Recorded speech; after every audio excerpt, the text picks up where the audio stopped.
Thank you for listening to this PodcastOne production. Available on Apple Podcasts and PodcastOne. This episode of the Steve Austin Show is brought to you free today by our friends at BetOnline.ag. Championship fever is running rampant in the NBA and NHL. Can you feel it? Between the finals of Major League Baseball, the sports action just keeps rolling. Get in the mix at BetOnline.ag and use the promo code PodcastOne for your 50% welcome bonus. BetOnline.ag, your online sportsbook experts and exclusive partner of PodcastOne Sportsnet. The following program is a PodcastOne.com production. From Hollywood, California, by way of the Broken Skull Ranch, this is the Steve Austin Show. Give me a hell yeah. Hell yeah. Now, here's Steve Austin. All right, everybody, welcome to Steve Austin Show. I am currently out on vacation, recharging batteries, but just because I'm recharging the batteries, we still got business to take care of. In the meantime, we'll be playing some of the most requested Steve Austin Show classics that have been locked away in the archives. I got a great one for you this week, and here's my producer, Sean, to tell you all about it. Howdy, folks, and welcome to another classic episode of the Steve Austin Show. It is producer Sean with episode number 349 with The Monster Among Men, Braun Strowman, original air date August 9th, 2016. This massive competitor is in the early stages of his singles push on Raw around the time of this recording. Braun Strowman had just separated from the Wyatt family through the WWE draft, so he was on his own, and he was winning a lot of decisive matches along the way, and soon would go on to feud with Sami Zayn and continue an undefeated streak for quite a while, and eventually progress to where he is today in the WWE. Steve and Braun talk about strongman contests, a lot of stuff about powerlifting, a lot of discussion about that, something that Steve's very much interested in, so they do talk about lifting and the Arnold Schwarzenegger Classic, or the Arnold Classic. Also talking about his recruitment into the WWE, mentioning Mark Henry as one of the folks that was kind of like one of his mentors, learning how to work as a big man. Also talking about his road diet, which consists of a lot of Chipotle, if you can look it up. And they don't talk about it specifically here, but if you do look it up, Braun Strowman has a very specific order that he gets every time at Chipotle. And it includes fajita veggies, which actually when I heard about that, I was inspired to start doing the same. I don't have as many calories in my Chipotle order, but figured I'd take a little bit of advice from him. Yeah, but we talk about a whole bunch of stuff here at Braun Strowman here on a classic episode on the Steve Austin Show. And before we get to this day in Steve Austin history, just a reminder that next week, Tuesday, June 18th, the Steve Austin Show returns with brand new episodes. So mark your calendars, folks. He is coming back. That's right, Stone Cold coming back with a vengeance with new audio whoop-ass. This day in Steve Austin history, today being June 11th, we start off in 1992 in Greenwood, South Carolina, with WCW World Champion Sting and Ricky the Dragon Steamboat defeating WCW US Champion Rick Rude and stunning Steve Austin. Then we go over to 1999 in Detroit, Michigan for the WWF. It's Steve Austin defeating WWF World Champion The Undertaker via disqualification. After the match, Steve Austin dished out stunners left and right to the members of the Ministry of Darkness. In 2001 in Richmond, Virginia, at a Raw is War taping, Kurt Angle defeated WWF Tag Team Champion Chris Benoit in a steel cage match. Steve Austin, who was doing guest commentary for the bout, slammed the cage door in Chris Benoit's face, allowing for Kurt Angle to escape the cage. And after the match, Steve Austin attacked the Wolverine with approximately 20 chair shots. Somebody did count these, yes. And then finally, in 2007, in Wilkes-Barre, Pennsylvania, at a Monday Night Raw taping, Steve Austin was not in attendance, but he did provide a recorded message for a very special moment in WWE history. He provided pre-tape comments for Vince McMahon Appreciation Night, where Steve said he appreciated spraying Vince down with beer, filling his car with cement, disguising himself as a doctor. Steve kind of treated this segment on Raw as a Unleashed episode. Apparently there was a lot of cursing that was bleeped throughout. But of course, this is the Monday Night Raw in 2007, where Vince McMahon went outside to his limo, and the limo exploded once he got in. And that kicked off a crazy chain of events in the WWF at that time. There you go. That is this day in Steve Austin history. I got my information from the history of WWE.com. All right, coming right up after the break, we've got a classic episode with Braun Strowman on the Steve Austin Show. June brings nothing but gold. You've got that golden sunshine in the sky and championship gold in the NBA and NHL. And over in Major League Baseball, the Twins and the Astros are standing strong in the American League, while in the National League, the Dodgers and Phillies are at the head of the pack. There's only one place that has you covered and one place we trust, betonline.ag. Sign up today for a free account at betonline.ag and use the promo code PodcastOne or text BETNOW to 238-669 to receive a 50% welcome bonus. That's betonline.ag, your online sportsbook experts and exclusive partners of Podcast One Sportsnet. This is the Steve Austin Show. All right, I'm sitting here at the Honda Center out here in Anaheim, California. Hell, it's 11:40. I got one of the biggest, baddest, strongest cats walking planet Earth sitting right beside me. His name is Braun Strowman. He was the latest addition to the Wyatt family. Braun, let me shake your hand, you big bastard. We're going to do this family friendly, so let's watch the four-letter words. Yes, sir. How are you? I'm doing great, Steve. Thanks for having me on the show, man. You know. Hey, so I tell you what, I was at the house last night, and I've been doing research. I'm talking to Pat Patterson today, and I'm going to talk to Dean Ambrose on the network. And when I was just perusing on YouTube, and I started looking around, because I'm always looking at strength stuff for motivation and just see what guys are doing. Mm-hmm. And I saw this big, strong cat named Adam Shear picking up all kinds of weight. That's your name, correct? Yes, sir. Is that how you say it? Adam Shares. Adam Shear. God dang, dude. At the time you're doing some of these interviews, you're still 6'8". At the time you're weighing about 415, 420. Yes, sir. About my biggest I ever weighed in was 418 when I weighed in right before the Arnold in 2012. Dude, holy smokes. What are you weighing right now as we sit here and talk? Right now I'm probably walking around 375-ish, 380 probably, if I had to guess.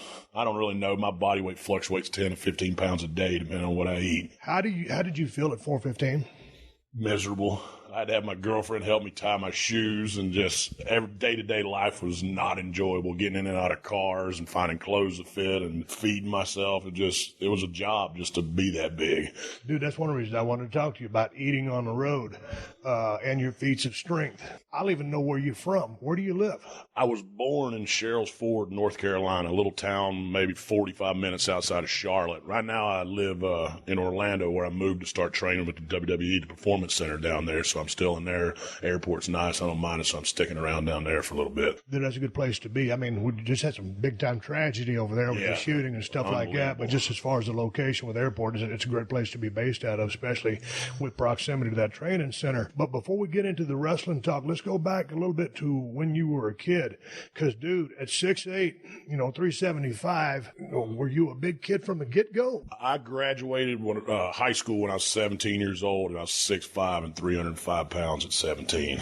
Dude, the football coach probably had his mouth drooling. Did you play college football, high school football? I played high school football 2 years. My first 2 years of high school, I didn't really do my grades like I should have, so they wouldn't let me play football, and that kind of led to me not playing in college. I played semi-pro ball for 4 years in North Carolina after high school and stuff like that, and I did NFL Combine in 2007 and had pretty good numbers, but without the college experience, I couldn't really get anybody NFL-wise to look at me. I had some arena offers and stuff, and just nothing that I really wanted to pursue anymore in the football. And that's the thing for a guy that's as big as you, and obviously you understand leverage from a weightlifting standpoint, because that's a big part of the battle, along with the strength aspect of it. But as big and strong as you are, and going back to when Brock Lesnar tried out from Minnesota, big, strong guy, but with a lack of technique, other guys got the advantage. Yeah, that's with everything, I guess, in life, even with strongman, everything. There's so many little technical things behind the scenes that people don't realize what it takes to get to that upper echelon of the athletes and stuff. So what were you doing with your training coming up in junior high and high school? Were you already putting up stupid numbers back then? Not really. My dad wouldn't let me lift weights till I was like 16 or 17, because the old wives' tale of it'll stunt your growth or this and that or hurt you, and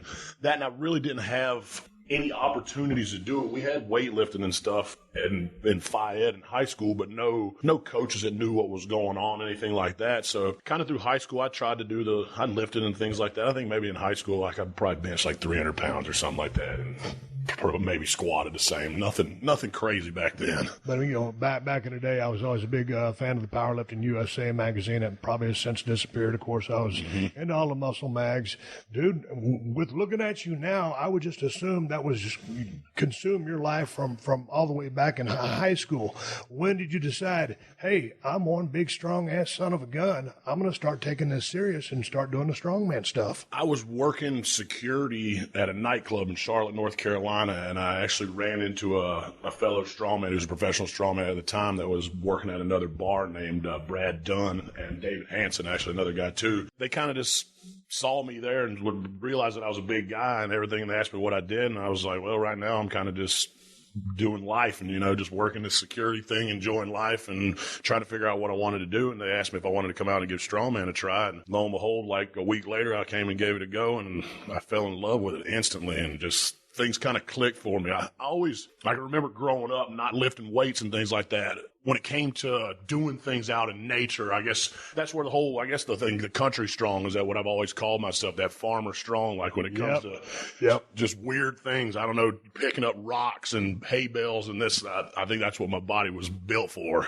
Dude, what kind of skills did you have as a security guard? Because a lot of guys might be in the Krav Maga. They might know a couple of arm locks or some wrist stuff, some control things. I'm guessing you were just straight up intimidation, unless you have some skills that I don't know about. I got little things hidden back in the pockets here and there from previous experiences in life. But my thing with security was I got into doing security because I like to go out. But the whole time that I did strongman, I never drank or anything like that, just because I was so worried about focusing on what I was going to do down the road and how if alcohol would prohibit what I want to do. So I didn't drink, but I like to go out. So I figured I might as well kill two birds with one stone. I can go out, get paid, and be out and do it. So that's what got me into the bouncing stuff. But I think mainly my thing was, I guess, I don't know if it was the intimidation or the fact that I could talk most people out of doing something silly. Well, that was one of the things I wanted to talk to you about, because I see you talking. It was probably it might have been Arnold. I think it was when you tweaked your arm. You were talking about the 6-pack backpack that you carry all your meals in. Yep. And I said, man, this guy can talk. This is a silver-tongued devil. So you can talk your way out of a lot of situations, which maybe not everybody, and no offense, but I didn't expect that out of you. Yeah. I think a lot of people are, it throws people off a little bit when they hear me speak, because especially like with my TV character with Braun Strowman and things like that, don't really say too much. It's more action, less talking. And in life, I'm kind of the same way. I go about keeping myself for the most part, pick and choose who I open up to and who I want to speak to. But if I get talking, it's hard to shut me up. And that's good, because we're doing a podcast. Your diet. You were talking to that young lady at the expo. It might have been Arnold. And I'm trying to imagine, because I'm sitting there trying to get back in shape from my rotator cuff injury. You're sitting there like a brick house at 375. Is there anything specifically that you have to eat? Because now that you've left the world of strongman and you are a WWE superstar, and you know how tough this life is now. Yes, how long have you been on the road? Coming up here, it's the Monday Night Raw after SummerSlam is when I debuted last year. So we're coming up on a year right now in the next, 2 weeks. Okay. Yeah. So what are you eating on the road to maintain your 375? I eat a lot of Chipotle. That's my guilty pleasure when it comes to food, because I guess they advertise they're organic and the price ain't bad for how much that I got to eat. So it usually works out. I usually hit them 3, 4, 5 times a week when I'm out doing that. And then it gets tough. I mean, at late at night, there ain't a whole lot of options. So, I mean, it's load up on, usually when I land in a town, first place I go is like a vitamin shop and go straight and load up on protein bars and little cookies and snack things like that. So I don't have to be a fat pig and eat whatever at the gas station at 2 o'clock in the morning while I'm making towns. Do you have to worry about, what kind of food you're taking in? Because obviously you have great genetics, but I mean, if you ate garbage, would you get fat? Yeah. I try more so now, because I don't burn as many calories working out as much anymore, because I don't go as crazy. Now my normal gym's about an hour and a half, and that's doing 20 minutes of cardio in there. Go back to the start of the Strength Man days when you started training with that guy. What did you focus on? I mean, were you doing heavy deadlifts, squats, and bench? Because I know those are power lifts, but did you use those along with everything else that the strong men do? Yeah. Like, what were your totals? What were numbers you were throwing up? Well, yeah. We focused on a lot of the 3 lists, but instead of more of like the bench press aspect, I think it was more of the clean and press overhead, because within strongman, there's no bench press events anymore, at least that I know of. But yeah. But those are just kind of staples that guys kind of use as a benchmark. Whether you might not be a power lifter, but how much you bench is always kind of in the equation. Yeah, the most I ever did was 585 in training. Was that raw? That was raw. That must be a damn good lift. And then I never really did a lot of I like doing a lot of close grip stuff. I remember one time, a good friend of mine, I don't know if you know Mark Bell, he makes that slingshot. He's on my podcast next Thursday. Yeah, I love the slingshot. Yeah, me too. That's what I said, to save my elbows and stuff like that. The best I ever did with one of those, I did 525 for 7 on close grip bench press with a slingshot on. Dude, that's what I like about that thing, because I'll get my heavy reps in before I mess up my rotator cuff on. I'll throw on that slingshot and put something on there. I'm always training by myself down at the ranch, so man, it's something that will help me get a few extra reps in. If you're wondering what we're talking about, go to howmuchyoubench.com or supertraining.tv, and you can check out the slingshot. It's an invention by Mark Bell. Have you ever worn a bench shirt? I tried one on one time, and I couldn't get 500 pounds to touch my chest in it. Dude, I think that'd have been so tight. It'd take like 10 guys to pull it on. Yeah, it was crazy. I took it off. I looked like a tiger with just bruises all over me, stripe bruises. But that's what I like about the slingshot, because it just gives you a little bit of assistance. These days, I just think sometimes things are over-equipped, and so it seems like in talking with Mark Bell, he's going for a new bench press PR, and he's going to do it raw. And so raw is coming back in vogue. And I like to see that, because for a while, the bench shirts were so thick. It's like, man, it's adding a couple of 100 pounds to the lift. So really, what is the lift? Yeah. So talk to me about the strongman stuff. Is it the Atlas stones? What kind of training protocol were you in on a day in, day out basis? Because a lot of the stuff I saw you doing, you're pushing prowlers, you're doing Viking presses and stuff like that. But what about the poles and all the other stuff? A lot of the stuff, when I got to a contest, it was the first time I ever got to put my hands on it. So like where I grew up, like to train events like Atlas stones and stuff like that for the first year that I got into strongman, I had to drive 2 hours one way just to get in, and I would only train events one day a week. It'd be on Sundays, and that's also on top of I worked a regular job. I worked 60 hours a week, then I worked 3 nights a week doing security, and then would get up and go down there to train. When you're chasing a dream, you don't let nothing get in your way. So how long did you do the strongman? Because I know WWE came calling. My first contest was in September of 2009. I trained maybe like 4 weeks for it, and I won my first contest. It was the Beast of the East Nationals qualifier in South Carolina. And I'll never forget, being out there and not knowing what I was really getting myself into, and seeing these guys that I got to compete against. And it opened my eyes, because I thought I was a strong guy. And once I got into competing this and started meeting these athletes from all around the country, then the guys from all around the world, man, it's insane, the human beings that walk this earth out there. And just to where I started, and I think I still am, I'm not sure if I am or not, I'm the fastest American to ever start strongman and turn pro. And I started in September of 2009, and I got my pro card in November of 2011. And that's the question. What does it take to get a pro card in strongman? Usually they have a nationals event every year, which is North America's Strongest Man. And then I think they have 3 or 4 other opportunities a year. So there's only maybe 4 or 5 spots a year for guys to step up into that next level. And that's what strongman opened up so many doors for me. Got to travel around the country on my own dime for 2 years doing all this, just a guy with a dream. I qualified for nationals 2011, and I knew going into this is gonna be tough, because the competition, there was a lot of really, really good guys and stuff. A late great friend of mine, Mike Jenkins, and stuff, just guys that were the next level, the future stars, the new Magnus for Magnusons, the Mariusz Pujanowskis, guys that are gonna go on to be etched in stone for the rest of their lives for what they do. So big revolving door of everything I'm saying, man. I won Nationals 2011. It gave me the opportunity to compete at the Arnold Amateur World Championships in 2012, where I represented the United States against, I think it was 52 other athletes from 19 different countries. And we had 7 events. I won 5 of the 7 events at the Arnold that year because I came in fired up, ready to go for that one. Tell me about the nerves going into a strongman competition, because here in a minute I'm going to shift gears and we will talk about wrestling, because that's a whole different crowd. And some of the stuff that I watched you do, I think it was Atlas stone. Y'all were just dropping them over a certain level height, however many stones you drop, or was your tally 4 times.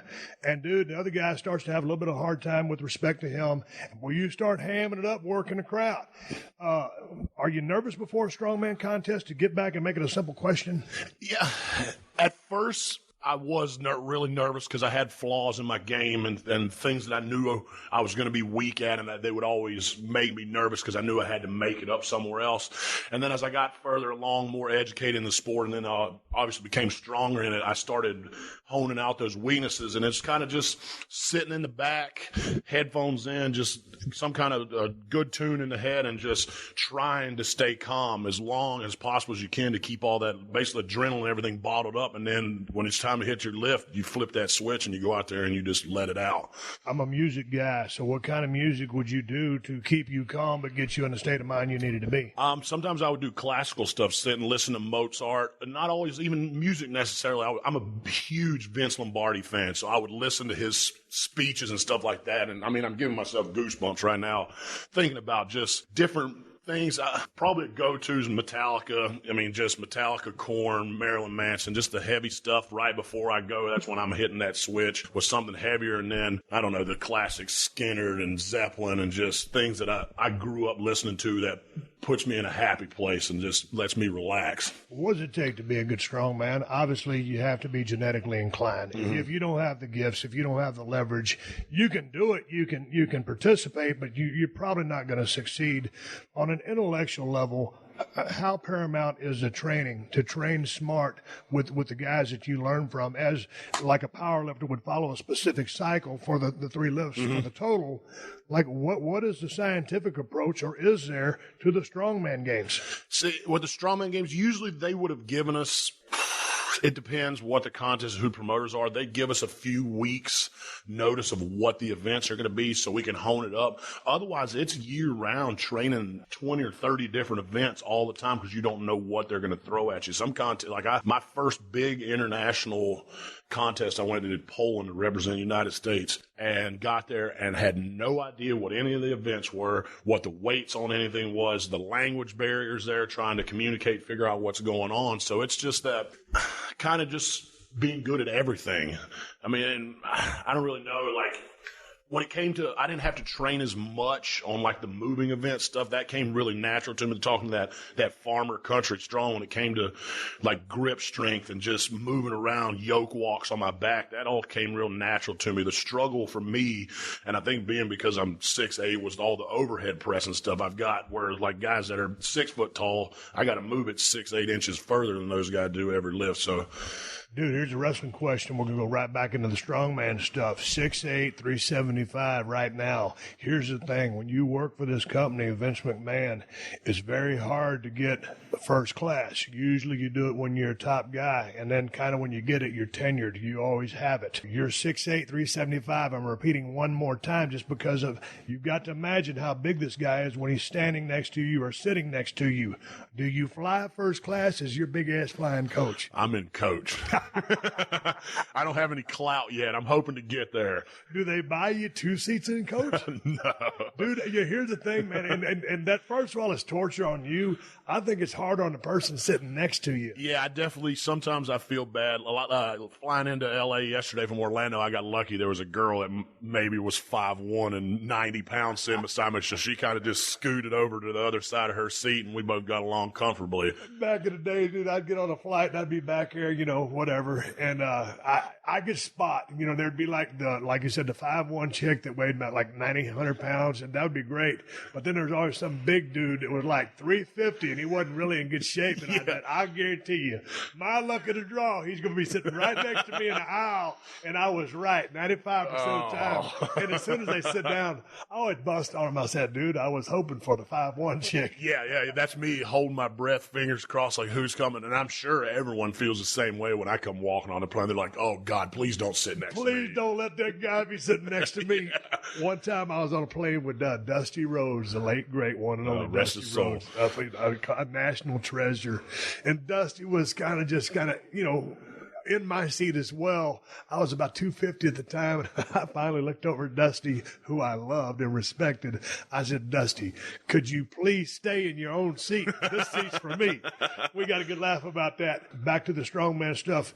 I'm not asking for number figures.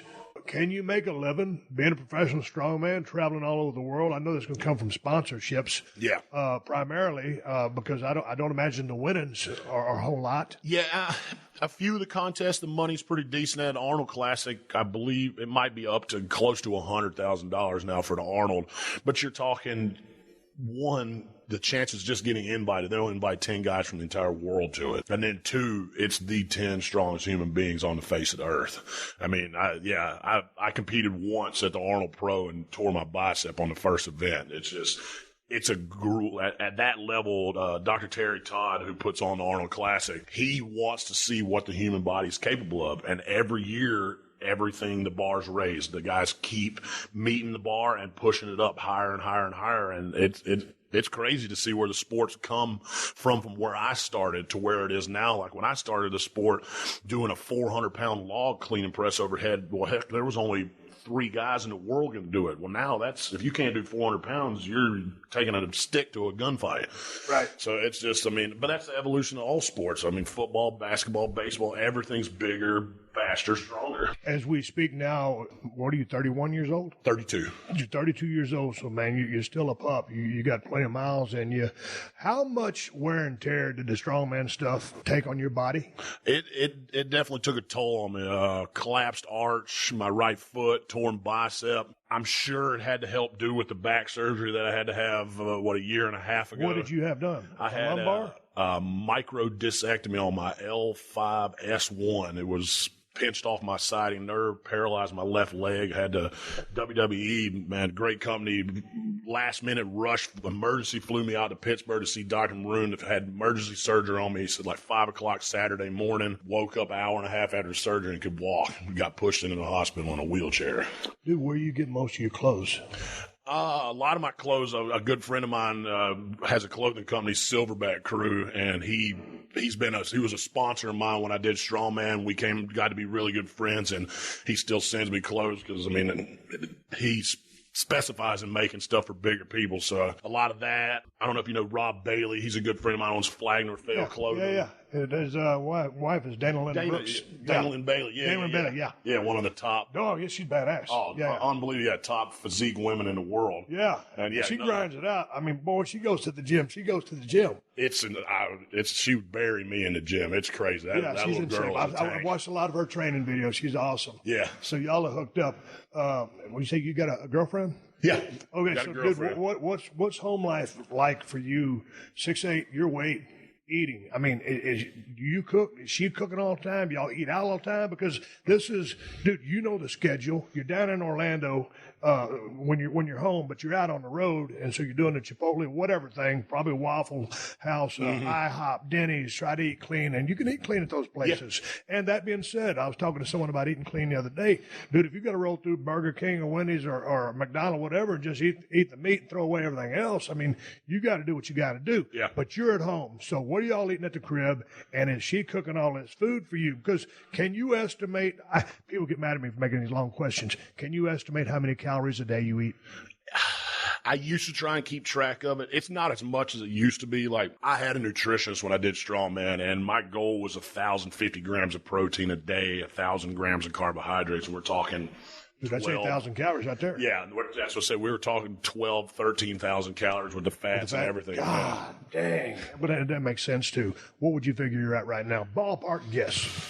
If I had to guess right now, I'd probably still say I do between 5 and 7. Okay. Yeah. Okay. Is she cooking all the time or you cook? It's terrible to admit, but I haven't turned my stove on since I went on the road. Ain't nothing wrong with that, brother. That's called an improvising, overcoming, and adapting and learning.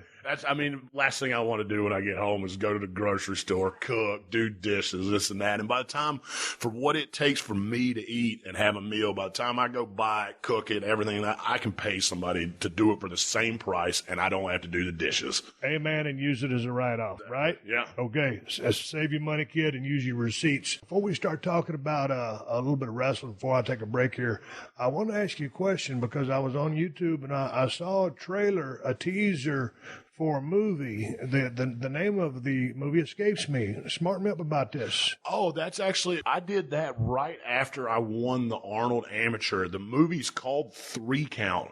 And what's so ironic about it to me is that it's a movie about 2 brothers aspiring to be professional wrestlers. And this is before I had any idea that I was ever going to get involved in this company. So it's kind of ironic to me that I played a good guy, kind of bad guy-ish in that movie that was about wrestling. And lo and behold, 4 years later, here I am doing Stone Cold's podcast backstage at the Honda Center in Anaheim. Okay, now whose idea was the movie? Do you have aspirations of getting in front of, on a silver screen or on television? Yeah. Other than wrestling? I love the wrestling, the aspect of walking out in the place going nuts.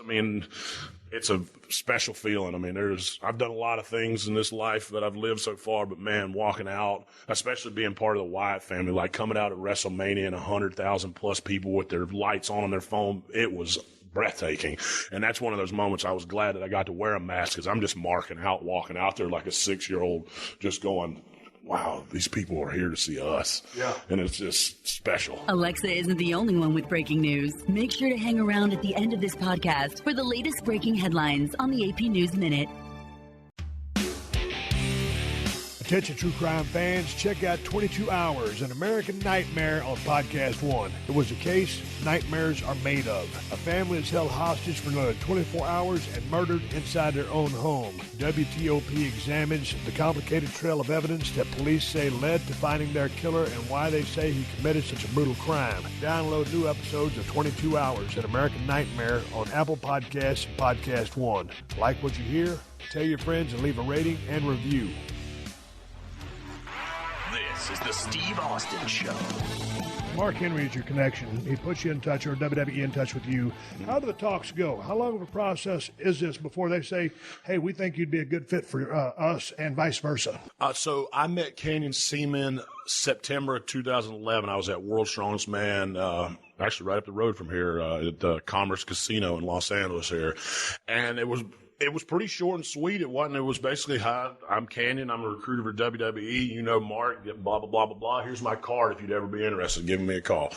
And I was like, okay, thank you. And I went about, I was an alternate that year, so I basically was out there. They had me testing all the events, doing everything, and making sure that everything was going to run right. So I knew I was going to compete in Arnold in 2013. So I got in contact with Canyon and said, yeah, hey, I'm definitely interested. I want to do one more strongman contest and whatnot.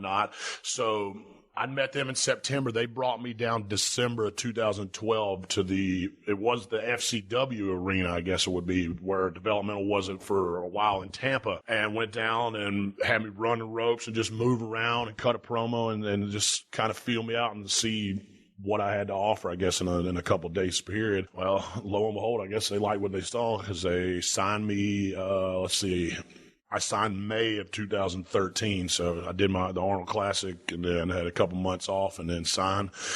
Moved to Orlando July 4th, 2013 and started July 7th. So what was your feelings rolling in there? I mean, you're in the world-class level of strongman, and now you're in the developmental system of WWE. Obviously, when you walk in, you're going to turn heads. How did you feel? Were you confident? Were you nervous? I mean, because this is a big gamble, and this is not near. I don't know how it looks to people at home if they think it's easy, but it's anything but, in my opinion.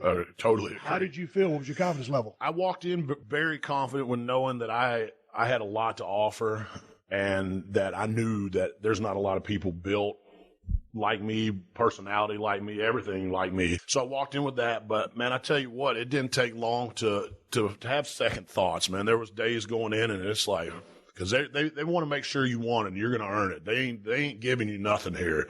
And I'm more than happy with that because everything I've had in my life, I ain't ever had nothing given to me. I've busted my ass for everything that I've got in this life. So it's just another thing.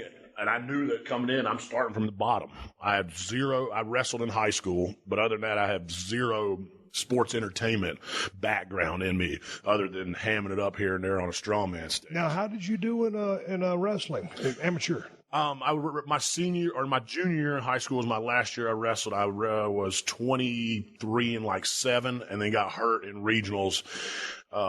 My senior year, I didn't wrestle because fixing my grade situation that I didn't like to do for a while. I had to go to night school, and that happened during wrestling season. But I'm imagining you were more of a strength guy and being able to overpower your opponent than so much a technique guy. With respect that you have technique, but I wouldn't say that, I'm guessing it wasn't your specialty. Not so, it got a little bit. I started learning more and more. Luckily, I went to a high school that had a great wrestling program. We were a small high school out in the middle of nowhere. Bandy's High School in North Carolina literally is surrounded in cow pastures. I think our biggest thing is the FFA out there. We had a good wrestling program for a small school, and I had a good group of my buddies. They're all brothers, 4 brothers, the McIntosh brothers that moved down from upstate New York, and all of them were like 4-time state champs, all Americans in college. So, and I hung out with them all the time, and they were all a lot smaller than me, but I had to stay on my toes with these guys because we'd be walking in the mall and they'd try and shoot a double leg on you and take you down in the middle of the mall. Yeah. So I picked up a little quicker, I think, than I normally would have in the wrestling, just being around those, because you never know what kind of shenanigans these guys are going to try and pull on you. Now, here's the thing, man. When you go down to the Performance Center, and I've been wanting to get down there for a long time. I haven't made it down there, but I can imagine that all the trainers are down there. They're usually training most of the guys with the same skill set because, by and large, everybody's going to it's like going to a college and getting a business degree. It's the same curriculum for everybody. But I'm thinking with your body size, your type, you know, you have the amateur wrestling background, but I don't expect you to go out there and grab a whole lot of headlocks, spin around to a hammer lock, and be a scientific wrestler. So my question to you is, how did they direct your training, whereas they would direct, a lot of the guys that are coming out of the amateur ranks, but other people that are going to learn how to be a regular wrestler? I don't think that falls into what you're going to be doing. You're to me, a brawler. Now, and a wrestling move every now and then could be cool or neat, but dude, I expect you to just go out there and crush people. Okay, now here's the question: how did they tailor your training to work for you? Well, starting out, didn't really. Everyone did the exact same stuff. They taught us to bump, to run the ropes, to roll. I mean, I was doing squats, standing on the top rope to work on footwork and just everything. A lot of stuff that, in the back of my mind, I thought to myself, why am I doing this? But then again, down the road now, I see a lot of it, because now with all the bumping that I did and the rolls and a lot of things that I thought was monotonous that I did over and over and over, it formed a callus that now that I just do these things automatically and I don't have to think about it. What did you think about running those ropes? You dig it? A lot of people hate them, and your ribs would be sore for the first few days. You might be bruised up. It's just part of the process. I loved it. I just loved ricocheting off those damn ropes. It was my thing. Did it rub you the wrong way? Was it? I liked running the ropes. I mean, it didn't take long. I'd always wear a raw spot on the top of my hind end, but I liked running the ropes. The drop downs and things like that were the things that every day I knew we were having a drop down drill, and it's just, oh God. And those drop downs, it's like a burpee. Yeah. They will blow your ass up. Yeah. And so a lot of times, if I was injured coming back for something, I'd go in the ring, just show up at a TV taping or whatever, run the ropes, just do a drop down, get up, keep hitting the ropes, stomps in the corner of a turnbuckle, build my gas tank back up. How did you like the mat when they started teaching you a bump? I was hosted 2011 version of Tough Enough, and there were some kids in there, Miss USA in particular, who was allergic to the mat. How did that feel on a big body of yours that you beat up in a strongman contest? I tell you, I remember after the first week of practice, I remember waking up like a Saturday morning, hat off, and I got out of bed, and I felt like I was 90 years old, like my all hunched over, everything hurt. I sounded like Rice Krispies when you pour milk on them. When I get out of the bed, everything's just snap, crackling, and popping. And then that's one of those moments where I'm like going to myself, what the hell have I got myself into? And I had to take a step back and go, man, sometimes I don't know, is this worth it? But then you pop a couple ibuprofens and have a cold one or something like that, and it makes you rethink, like, I don't think anything, in my opinion, I don't think anything that's easy to attain in life is worth having.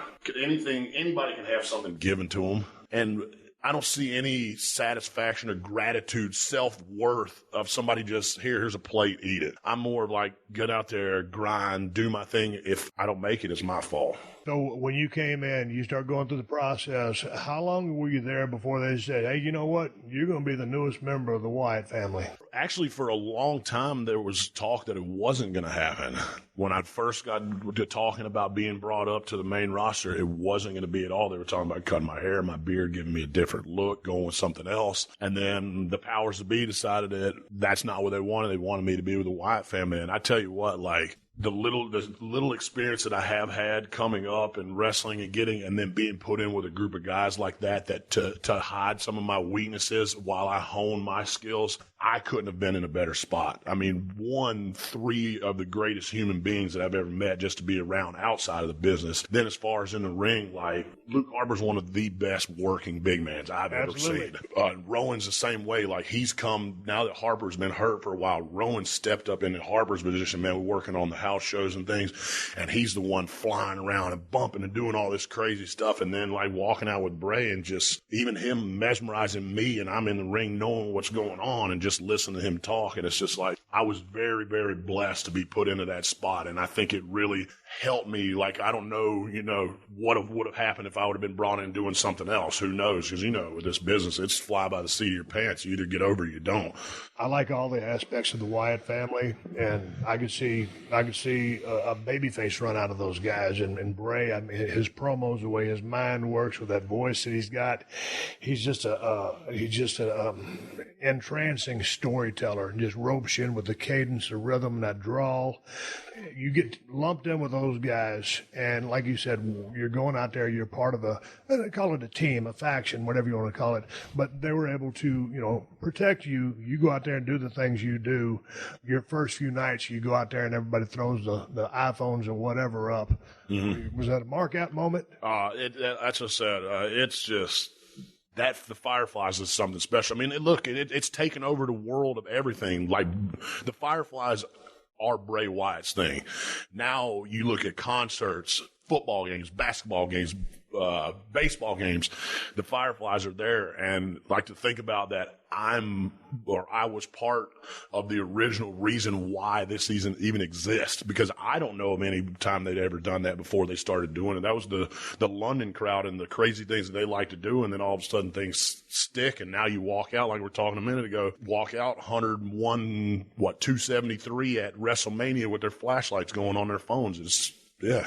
So you got Bray Wyatt who's leading that. You've got Eric Rowan, who I think is a really good hand. They need to do something with him. Luke Harper, I didn't know he was injured. What's wrong with him? He I think he tore his MCL and ACL. Oh, I didn't know that. Yeah. I wish him all the best in healing up. That's a damn good hand, like you said today. And I like his work as well. When they said, okay, here's going to be the new guy, his name is going to be Braun Strowman. How did they take you in? And was it like, we don't need another guy? Or, man, this guy's green as hell. We'll put him somewhere else. Did they embrace you? How did that process work? Bray and I have had a special connection, I think, ever since we met. He's kind of wanted me since the first time they saw me. Because him and I... in real life, it's almost scary how much we are alike. He calls me Evil Wyndham, like I'm pretty much do all the stuff that he doesn't do, which is nothing really. But he's wanted me since day one, and he was ecstatic, I think, when they found out that, here, we're going to give you this guy, and I know you've been wanting him, and let's see what happens. How have your mechanics progressed since you've got into the squared circle from day one until now? Do you feel comfortable being in the ring? How are the nerves? What are you thinking before a match? In the strongman, it's a little bit different because it's an explosion.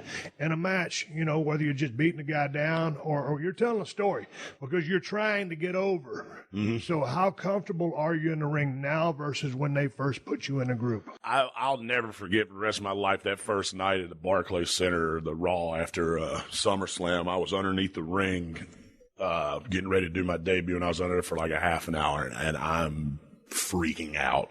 And I don't usually get worked up over things. I'm pretty good about keeping a level head about everything.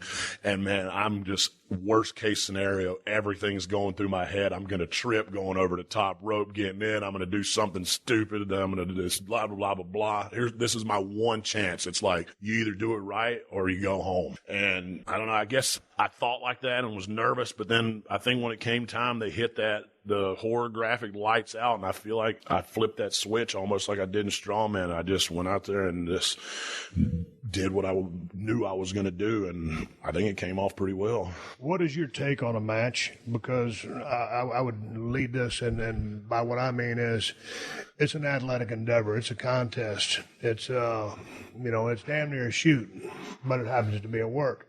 So it should look like a football game. It should look like a wrestling match, a contest. So where are you at with respect to psychology? Going about the process, you're going to overpower a lot of guys, but therein you've got to make that guy and put on a match. How are you with your psychology? Are you 101? You 201? Are you at the Shawn Michaels, Nature Boy, Ric Flair, Bret Hart 301 level? Or? Yeah, no, I don't know if I'll ever get to that level. Still at the 101, still just learn everything. I've been very grateful the last 3 months that I've been in a program on the live events. Me and Eric Rowan have been working, Kane and Big Show on the live events. So just going out there with those guys, and they've done everything there is to do. I mean, both the guys been in the business 20 years. They've won every title there is to win. They've done it all. And just having the opportunity to go out with two greats like that with so much knowledge and just listening to them and the psychology of telling a story. Well, and the fact that also what makes it easy for you, and Eric can go himself, but with respect to Big Show and Kane, you're talking about shoot together. They have probably close to 40 years experience. And those are two guys that are big enough that you could actually do something with, take a bump for, get slammed by because of who they are, one, and how big and strong they are, too.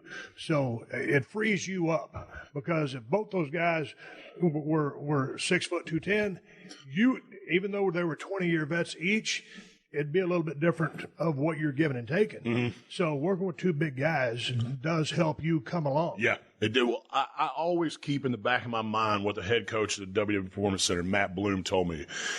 I'm willing to bump for anyone, but we're going to tell a story to get to it. I don't want to go out there and just be some guy that's just flopping around, flying around like a 185-pound guy. I like to think that I can tell a story of someone smaller trying to overcome. Oh, he's getting closer. He's getting closer. Oh man, he can't do it. Oh, and then holy cow, he knocked him down. What just happened? He knocked him down. Braun Strowman doesn't go down. So yeah, working with that, I've had some opportunities to work with Roman and Dean and guys like that are the top guys and that aren't necessarily quite my size. So yeah, working on that. But then again, it's just lucky for me to be put in a position with guys like that, because they've done it all already. You know what I mean? Maybe not so much as all, but both guys are very well established, can work, and just going out there and telling them what I do well, what they do well, and then finding a way to put it together. You used to walk out with the rest of the pack, which was the Wyatt family. Now you're walking out by yourself. How is that? Is there insecurity there? Because now you've got to find your own way. Now there's not, 1, 2, or 3 members with you to pick up the other pieces of the match. It was like the Shield when they split those guys up. They had to pick it up by themselves. Here you are by yourself. How's your confidence? I'm pretty confident. I feel comfortable that when they're ready to call on me for something big, I'll be able to produce. You're ready to produce. Here's a tidbit of information I gained. I was reading a book about Pat Patterson, one of the greatest minds in the history of the business, and he was talking about working for a promoter named Roy Shire over in San Francisco many years ago. And Shire's big thing, he would watch every match, and he would yell at everybody after every match because he was all about psychology. And he would go on to quote Ray as saying, he didn't care about your moveset. He didn't care that you did anything spectacular, or if you could do something spectacular, what he cared about was that it meant something. So don't get caught up in a game. If I could give you a tip or a pointer, don't get caught up in the mindset that, hey man, this would be cool for the crowd to see a dude that's 6'8", 375 get clotheslined and turn a flip because the guy hit me so hard. I don't care who you're working with. If it was a guy twice your size, it should be logical. Tell me about what motivates you. Right now, are they just letting the crowd dictate who and what you are? Are you working baby? Are you working heel? Right now, they didn't give me a direction of what they want. Right now, they basically told me to go out there and be a monster. So get over. Yeah. So I guess it's just going to be to what the crowd, if they one day they love seeing me kill somebody and the next day they hate it. So if you had a preference, I mean, do you have any lean any way to heel or baby? I like being a heel because I like to think in real life I'm more of a baby face in real life. I'm pretty fun to be around. I like to have fun. So when I get to go out there and be something that I'm really not, I think it's kind of cool because I feel like that's more of a challenge because anybody can like play their self, I think. To go out there and be something that you're not and do it believably to where like, I've like literally like seen children cry when be walking by them by the ringside and stuff like that. So just because they were scared. Yeah. Well, and here's the thing that to go down the road that you're going, as a heel, it was always my opinion that you have more creative freedom to do anything you want. As a babyface, you have to have a certain quality. I mean, you never want any egg on your face, so to speak. But as a heel, say as big as you are, 6'8", 375, you don't make a habit of this. But if you tripped going through the ropes, hey, you're a heel at the end of the day, and it just means you're going to beat the living hell out of the guy because now you're really pissed. He was pissed before you got in the ring, but now you're really pissed. So to me, if you're working heel, it'll give you even more time as a single to build up your confidence level, build up your comfort level, build up your repertoire, and keep feeling the work, keep feeling the crowd. When I worked, and I would go on to have my greatest run as a baby, but I always loved being a heel because of the things you just mentioned. I'm a pretty nice guy. But I love being the heel, but just because I love being a shy kid growing up, I just love to be the bad guy. Yeah. And so that would teach me, ultimately how to be the greatest good guy. And, I don't blow smoke up my ass, but I was a pretty good guy. Yeah, you're pretty good. But, but man, I tell you what, when you go out there and you can do anything you want, the point I'm getting to, to me, tip, as a heel, you have to have a mean streak. I mean, I don't expect you to have as many gears as Shawn Michaels had, but you have to have an extra gear. You have to have an explosion gear. You have to have a hammer gear. I mean, you have to be able to grind through somebody, use your strength. But when it comes time to get mean and just open up a can, I call that a mean streak. Yeah. And I believe in my heart that every heel has to have a mean streak. That when it comes time to get the heat, I mean, it's on. Yeah. You know what I'm saying? Yeah. As a baby face, on the other hand, it's almost the same, but it's spun in a different direction because it's a 180, but it's fire. So you have, to me, as a baby face, you have to have fire, or you want your baby face to have fire, because when he does try to come back on your big ass, he better have a truckload of it, or he's not going to be successful, because your mean streak is just going to quell him down. You're going to grab him by the throat, whatever your finish is, and put him down. So fire is a baby face, mean streak right now. What are you using for a finish? Right now, I've been trying to get over a reverse choke slam, and it seemed to have been the crowd makes that gasp of, oh God, he just killed him when he hit him with it. So I've done that. I've got the choke. I haven't done it in a while. A couple other things that I got stashed away that people will be seeing more of soon. Can't tell them everything. Well, just and looking on your looking at your Wikipedia here, the lifting arm triangle choke, is that what you're referring to? Yep. The choke slam, the reverse choke slam. What's the Yokosuka cutter? I'm trying to think. Billy Gunn actually taught me that one. It's kind of load a guy up like a power bomb, but you catch him on one shoulder on his back, facing up, and you kind of flip him and sit out at the same time with him. Okay, you've got a bill throw, a big boot, a clothesline, a running shoulder block, spine buster, body avalanche. That's a hell of an avalanche. A scoop slam. You better have a scoop slam, a suplex, release spine buster, elbow drop, corner foot choke, shoulder claw. got to have a hold, back body drop, European uppercut. There's so many people using those European uppercuts. If I see you throwing an uppercut, I expect that guy to fly over the top rope, Braun. A gorilla press slam, you better have one. You're pushing 400 pounds of that damn log over your head in Oklahoma Stampede. That's a natural. See, look, your signature moves, if you would look me up, there'd be 2 signature moves, a right hand and a stunner. So you've got a better move set than me right now. In this business right now, who do you look to for advice? Because you're a big guy. There's not a whole lot of big guys here other than Kane and Show. But other than that, what are your sources of information to help you learn more? I can't put over the fact like how much of a factor Bray has been in my career.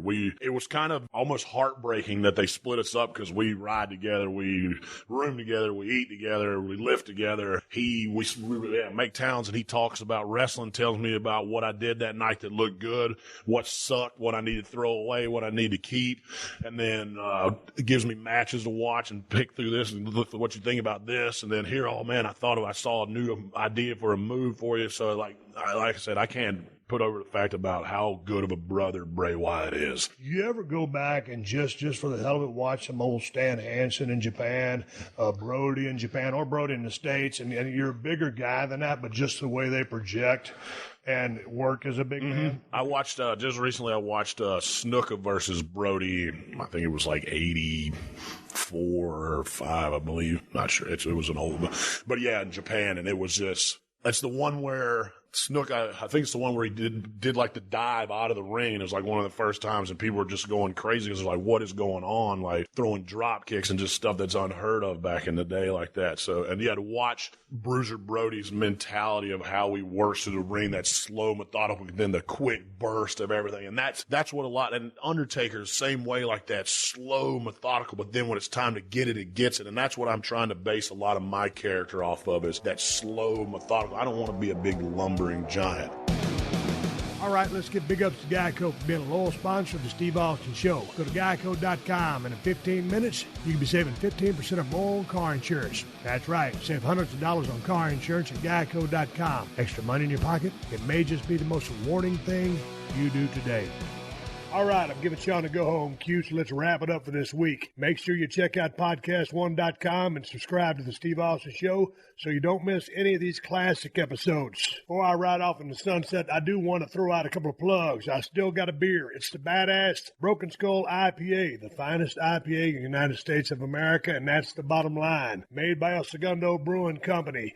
You can find Broken Skull IPA at Whole Foods and Total Wines if you live in Cali. If you ain't in Cali, you're probably SOL. And if you're looking to get a badass pocket knife, I got 2 for you. Cold Steel Broken Skull Knife, Cold Steel Working Man Knife. Get them at my Amazon store. Amazon.com/shop/Steve Austin, or go to the Cold Steel Knives website and check out all their badass knives. Also, one more big shout out to all my sponsors to make this show possible. That's how I'm able to bring this show to you free twice a week. Please support them because they support us. For more info, check out the podcast description to this episode for details. Folks, I am on social media, Twitter and Instagram, at Steve Austin BSR. Folks, I'll be back soon, but until then, my name is Steve Austin, and I will catch your ass down the road. This has been a Podcast One production. Download new episodes of The Steve Austin Show every Tuesday at PodcastOne.com. That's PodcastOne.com.